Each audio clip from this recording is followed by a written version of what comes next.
जय हिंद दोस्तों। आज हम आप लोगों को दर्पण में प्रतिबिंब कहाँ बनते हैं उसके बारे में बताने वाले हैं। पिछले लेक्चर में हम लोगों ने किरण आरेख कैसे बनते हैं, क्या रूल होते हैं, उसके बारे में पढ़ा था। आज उसका उपयोग हम लोग इस इमेज बनाने में करेंगे। तो चलिए पहला हम यहाँ पे देख लेते हैं हेडिंग में क्या लिखे हैं।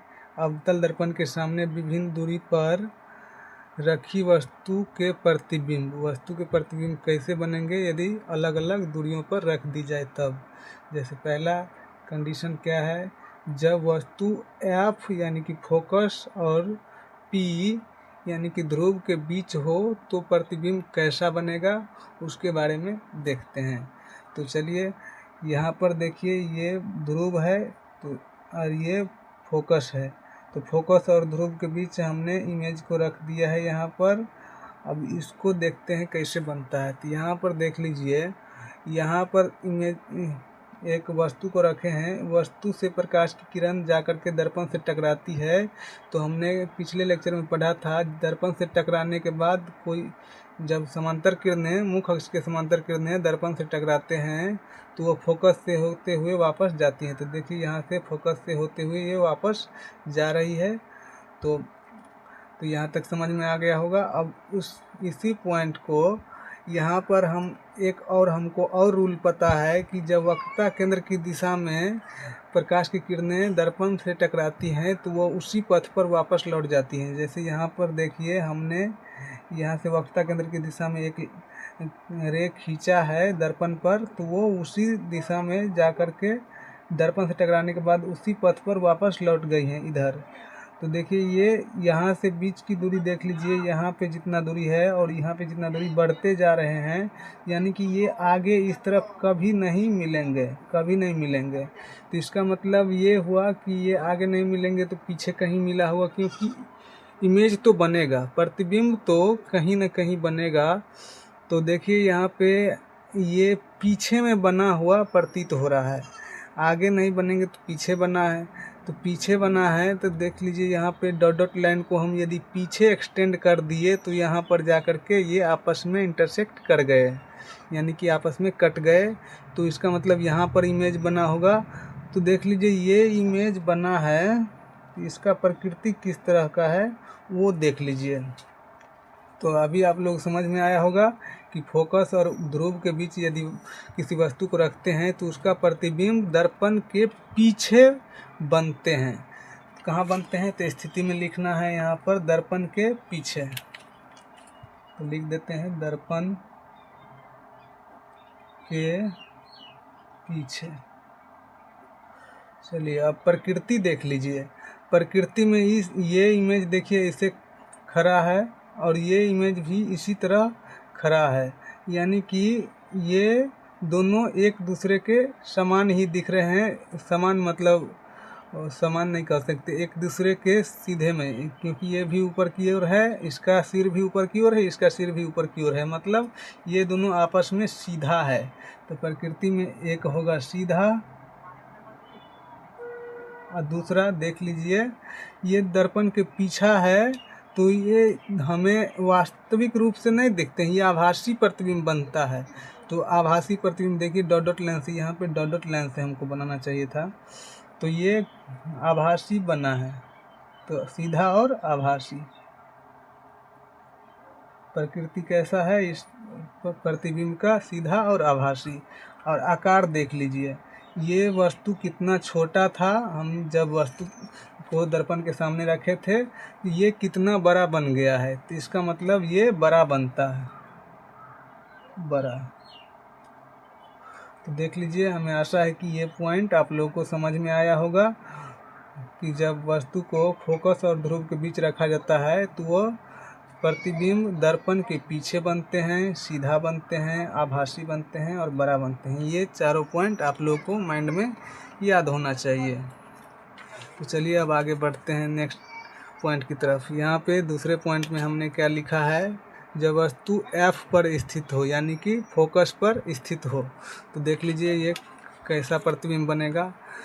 तो देखिए यहाँ पर हमने फोकस पर वस्तु को रख दिया है। तो यहाँ से अब किरण आरेख ड्रॉ करते हैं। तो वस्तु को फोकस पर रखने के बाद हमें पता है जब प्रकाश की किरण मुख्य अक्ष के समांतर दर्पण से टकराती हैं तो टकराने के बाद वह फोकस से जाती हैं। तो यहाँ से फोकस से गई सबसे पहले, यहाँ से आते हुए फोकस से गए। और उसके बाद हमको एक और रूल पता है कि जब वक्रता केंद्र की दिशा में, वक्रता केंद्र से होते हुए हम जब दर्पण पर किरण खींचते हैं तो वह उसी पथ पर वापस लौट जाती है। तो देखिए यहाँ पर, यहाँ से हमने रे ड्रॉ किया जो कि वक्रता केंद्र की दिशा में है, तो वह दर्पण से टकराने के बाद इसी वक्रता केंद्र से वापस चली गई। तो देख लीजिए ये दोनों आपस में समांतर रूप से आगे की ओर बढ़ रहे हैं। तो ये दोनों कभी मिलेंगे ही नहीं, आपस में कभी मिलेंगे ही नहीं, बहुत दूर जा कर के मिलेंगे। इसलिए हमको ये पता नहीं चल पाएगा कहाँ मिल पाएंगे कि नहीं मिल पाएंगे। तो यहाँ पर ये बहुत दूर यानी कि अनंत पर जा कर के मिलेंगे। तो यहाँ पर देख लीजिए स्थिति में क्या लिखेंगे। स्थिति में लिखना है हमको कहाँ बनेंगे प्रतिबिंब, तो अनंत पर, अनंत पर। प्रकृति कैसा बनेगा, देखिए ये इमेज इस तरह से हम खड़ा किए हैं ऊपर की ओर, तो ये नीचे की ओर बनेंगे, कभी इस साइड मिलेंगे तो एक्सिस से नीचे ही बनेंगे। तो आकार इसका, सबसे पहले प्रकृति देखते हैं। तो प्रकृति देखिए हमने ये इमेज का एरो ऊपर की ओर है और ये कभी आपस में मिलेंगे तो नीचे की ओर मिलेंगे, मतलब यहाँ पर उल्टा बनेंगे, उल्टा। और वास्तव में क्योंकि ये आप आगे जा कर के कहीं न कहीं मिलेंगे, पीछे नहीं मिलेंगे, आगे इधर मिलेंगे, तो यह वास्तविक रूप से आप बनेंगे, इमेज प्रतिबिंब वास्तव में बनेंगे। तो यहाँ पर वास्तविक प्रतिबिंब बनेगा, तो वास्तविक। और यहाँ पर आकार देखिए इतना यहाँ पर प्रतिबिंब का आकार इतना है। और ये जब कहीं जा कर के आपस में मिलेंगे तो एक्सिस से, देखिए यहाँ पर एक्सिस से जब हम आगे ड्रॉ करेंगे तो वो बहुत बड़ा आकार का हो जाएगा, यानी कि अनंत पर प्रतिबिंब बनेगा जो कि बहुत बड़ा आकार का हो जाएगा। तो यहाँ पर बहुत बड़ा लिख देते हैं, बहुत बड़ा। तो आशा करते हैं ये पॉइंट भी आप लोगों को समझ में आया होगा। तो चलिए हम अब आगे बढ़ते हैं नेक्स्ट पॉइंट की तरफ।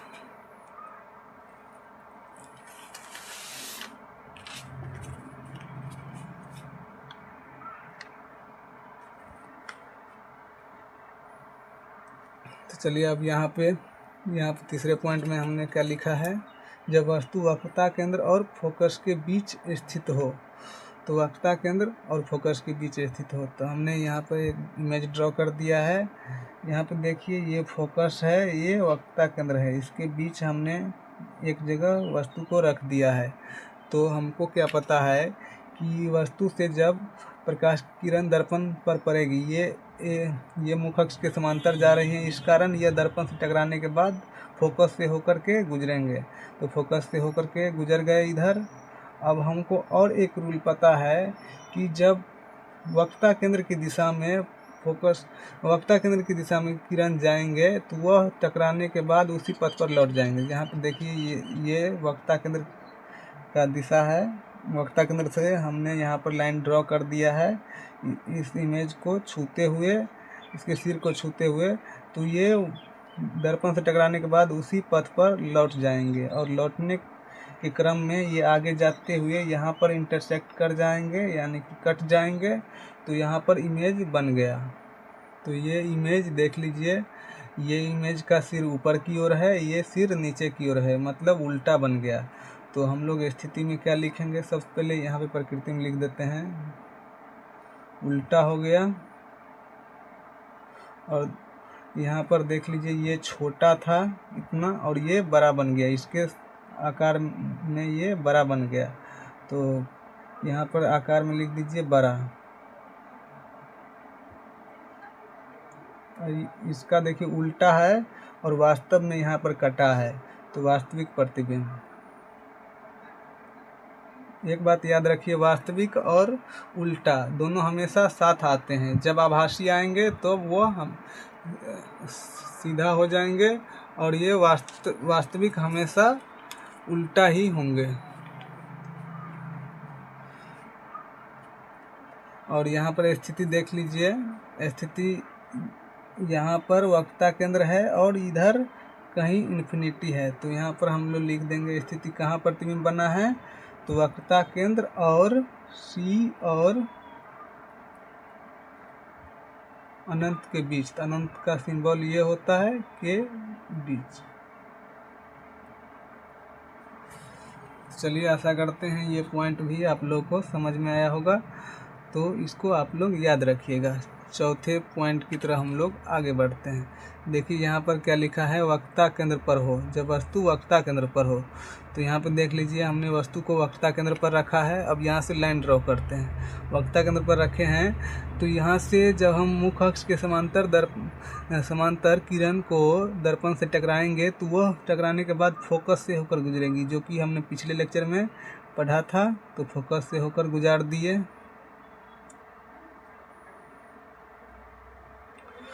अब हमको एक और रूल पता है, जो रूल पता है उसी को यहाँ पर यूज करेंगे।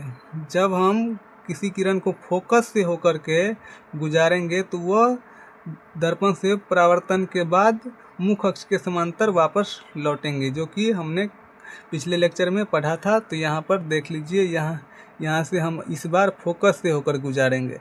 फोकस से होकर गुजार दिए। यह दर्पण से टकराने के बाद कैसे लौटेंगे, तो मुख्य अक्ष के समांतर। मुख्य अक्ष कौन है, ये जो लाइन है ये मुख्य अक्ष है।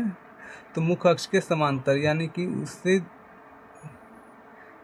समांतर रूप से जाते हुए यहाँ पर कट गए। कहाँ, वहीं पर कट गए, वक्रता केंद्र पर ही कट गए। तो यहाँ पर हम लिख सकते हैं प्रतिबिंब की स्थिति में कहाँ प्रतिबिंब बना है, तो वक्रता केंद्र पर ही, सी पर ही। तो प्रकृति में देख लीजिए, ये ऊपर की ओर एरो था, ये नीचे की ओर एरो है। तो इसका मतलब प्रकृति में ये उल्टा हो गया और यह वास्तव में कटा है, तो वास्तविक। और आकार देख लीजिए, ये जितना बड़ा था उतना ही बड़ा नीचे में बन गया है। तो इसका आकार समान या बराबर। तो चलिए आशा करते हैं ये पॉइंट्स भी आप लोग को समझ में आया होगा। अब हम आगे की ओर मूव करते हैं।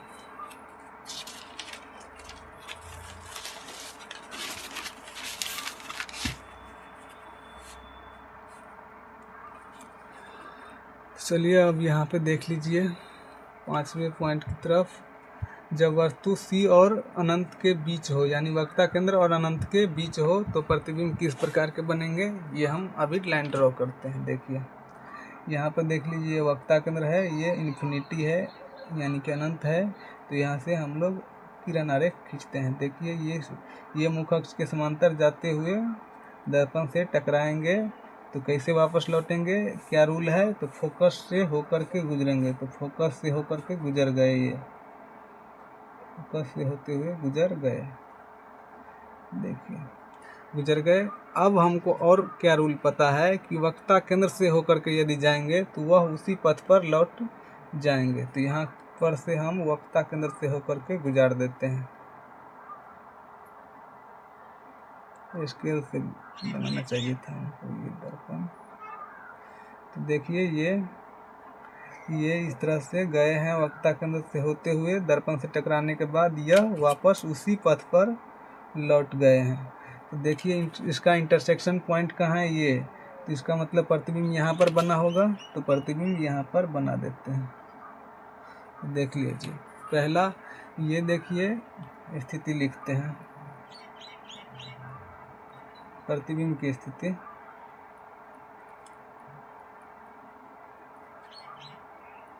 प्रतिबिंब की स्थिति देख लीजिए कहाँ बना है, सी और एफ के बीच। तो सी और एफ के बीच। और प्रकृति में दो देख लीजिए, ये उल्टा बना है तो उल्टा लिख दीजिए, क्योंकि इसका सिर देखिए ऊपर की ओर है, इसका सिर नीचे की ओर है, तो उल्टा हो गया। और यहाँ पर देख लीजिए ये वास्तव में कटा है, तो यह वास्तविक रूप से वास्तविक प्रतिबिंब बना है। और यहाँ पर आकार देख लीजिए, ये देखिए वस्तु कितना बड़ा है और इसका प्रतिबिंब कितना बड़ा है। तो दोनों में आप लोग को समझ में आ रहा होगा कि ये उससे छोटा बन गया है, तो यहाँ पर छोटा लिखेंगे। आशा करते हैं ये चारों पॉइंट आप लोग को समझ में आया होगा। तो चलिए हम लोग आगे बढ़ते हैं। अब ये लास्ट छठा कंडीशन को देख लेते हैं। जब वस्तु अनंत पर हो, तो देख लीजिए अनंत, यानी कि ये एक ही कंडीशन बनता है जब प्रकाश की किरण जो है ना सूर्य से होकर के आते हैं तब, क्योंकि सूर्य की किरणें समांतर रूप से और अनंत से आती हुई प्रतीत होती हैं। तो देख लीजिए ये अनंत से जब प्रकाश किरण आएंगे तो दर्पण से टकराने के बाद वो या करके फोकस पर मिल जाते हैं। तो यहाँ पर देख लीजिए प्रतिबिंब की स्थिति में प्रतिबिंब,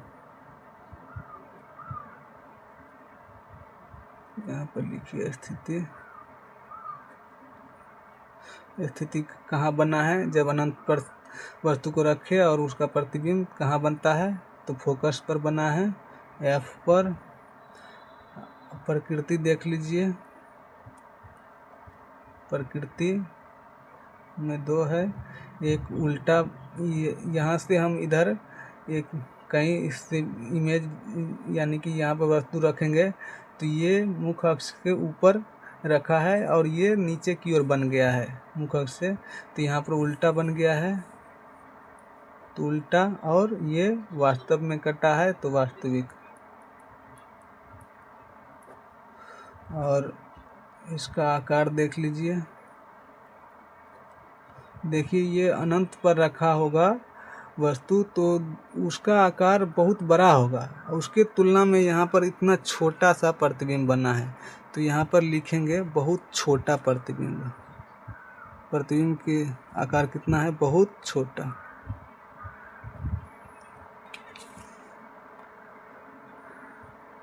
तो चलिए, हमें आशा है कि ये सारे पॉइंट्स आप लोग को समझ में आ गया होगा। तो हम लोग जितने चीज़ अभी पढ़े हैं उसका समरी एक पॉइंट में कंक्लूजन देखते हैं कि कैसे कितना चीज़ों को याद करना पड़ेगा। तो क्या हमने देखा था, सबसे पहले देख लीजिए पहला में, जब वस्तु को फोकस एंड ध्रुव के बीच रखे थे तब प्रतिबिंब कहाँ बना था, प्रतिबिंब बना था दर्पण के पीछे, दर्पण के पीछे। कैसा, सीधा, बड़ा, आभासी। और दूसरे पॉइंट में क्या पढ़े थे, फोकस पर, फोकस पर। तो कहाँ बना था प्रतिबिंब, अनंत पर, अनंत पर। कैसा, तो अनंत पर बना था, ये वास्तविक था, वास्तविक, उल्टा। अनंत पर बना था यानी बहुत बड़ा बन गया था,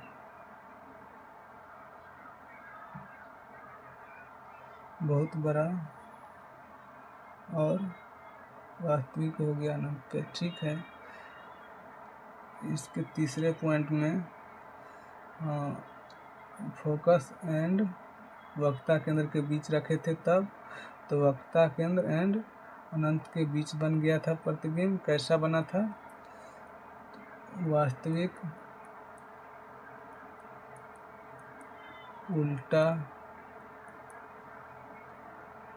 फोकस और वक्ता केंद्र के बीच तो बड़ा बना था। चौथे में क्या था, वक्ता केंद्र पर, तो वक्ता केंद्र का प्रतिबिंब भी वक्ता केंद्र पर ही बना था और वास्तविक बना था, वास्तविक, उल्टा और समान। समान मीन्स बराबर। पांचवें में क्या था कि वक्ता केंद्र एंड अनंत के बीच रखेंगे तब कहाँ बनेगा, तो वक्ता केंद्र एंड फोकस के बीच। कैसा, वास्तविक,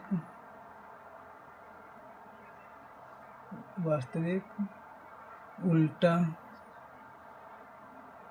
और छोटा। छठे पॉइंट में देख लीजिए, अनंत पर रखे थे तब, अनंत पर, तो उसका प्रतिबिंब कहाँ बना था, फोकस पर, और फोकस पर बनने के साथ साथ वह वास्तविक था।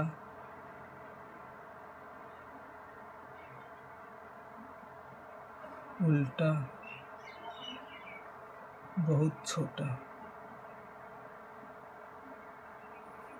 तो हमें आशा है कि ये सारे पॉइंट्स आप लोग को समझ में आ गया होगा। अब याद करने का कुछ तरीके बताते हैं। जैसे फोकस पर प्रतिबिंब रखेंगे तो उसका, फोकस पर वस्तु को रखेंगे तो उसका प्रतिबिंब अनंत पर बनेंगे, और अनंत पर रखेंगे तो उसका प्रतिबिंब फोकस पर बनेंगे, यानी कि ये आपस में उल्टा हो गए। जब वक्ता केंद्र पर रखेंगे तो उसका प्रतिबिंब वक्ता केंद्र पर, और वह तो ये भी आप याद रखिए। और उसके बाद यदि C एंड F के बीच रखेंगे, यानी वक्ता केंद्र और फोकस के बीच, तो उसका प्रतिबिंब अनंत एंड वक्ता केंद्र के बीच, यानी वक्ता केंद्र और फोकस के बीच रखेंगे तो अनंत और वक्ता केंद्र के बीच बनेंगे, और इसका अनंत और वक्ता केंद्र के बीच रखेंगे तो उसका प्रतिबिंब वक्ता केंद्र और फोकस के बीच बनेंगे, यानी कि ये एक दूसरे का उल्टा। ये आप लोग याद रखिएगा। और ये एक चीज़ और याद रखिएगा, जब वक्ता केंद्र के अंदर रखेंगे वस्तु को तो वह बड़ा प्रतिबिंब बनाएगा, बड़ा प्रतिबिंब बनाएगा। अब बाहर, वक्ता केंद्र के बाहर रखेंगे, बाहर वस्तु रखने पर, तो प्रतिबिंब कैसा बनेगा, प्रतिबिंब छोटा बनेगा। ये सारे पॉइंट आप लोग को माइंड में याद होना चाहिए, तब आसानी हो जाएंगे आप लोग को सॉल्यूशन करने में। और ये जो पॉइंट्स हमने अभी बताए हैं वो सारे पॉइंट आप लोग को यदि याद होगा तो दर्पण से रिलेटेड जितने भी न्यूमेरिकल्स होते हैं वो सारे न्यूमेरिकल्स आप लोग को ऐसे ही बिना सॉल्यूशन के भी सॉल्व कर सकते हैं। आगे हम न्यूमेरिकल को सॉल्व करने का तरीका भी सिखाएंगे। यही वो रूल है जिससे हम बिना सॉल्व किए दर्पण के सॉल्यूशन का आंसर निकाल सकते हैं।